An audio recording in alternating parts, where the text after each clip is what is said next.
বাড়ি থেকে লাঞ্চ নিয়ে যাওয়ার একটা অসুবিধা হলো, কখনো কখনো লাঞ্চে আপনাকে এমন কিছু তরকারি দেবে যেগুলো খেতে সত্যিকারে আপনি অত পছন্দই করেন না, কিন্তু খেতে তো আপনাকে হবেই। না খেলে বুঝতে তো পারছেনই, অবস্থা খুব খারাপ হবে। তো যাই হোক, আজকে মা লাঞ্চে দিয়েছে আমাকে এই বরবটি আলুর সবজি আর সাদা ভাত, মানে বরবটি আলুর ভাজা আর সাদা ভাত। বরবটি আলুর ভাজা খেতে আমার সত্যিই খুব ভালো লাগে।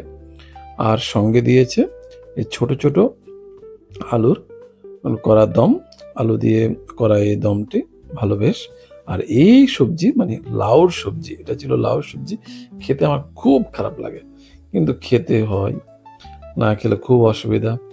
তো যাই হোক, লাঞ্চটা ভালোই ছিল, ওই শুধু লাউ সবজিটা ছাড়া আর কি। ঠিক আছে।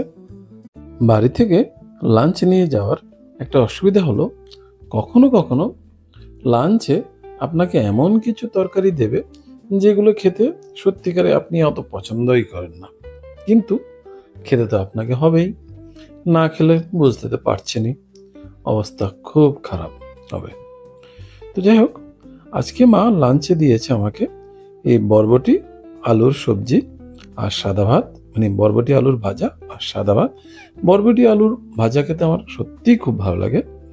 আর সঙ্গে দিয়েছে এই ছোট ছোট আলুর করা দম, আলু দিয়ে করা এই দমটি ভালো বেশ।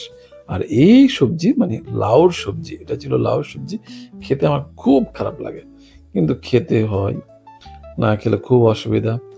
তো যাই হোক, লাঞ্চটা ভালোই ছিল, ওই শুধু লাউ সবজিটা ছাড়া আর কি। ঠিক আছে।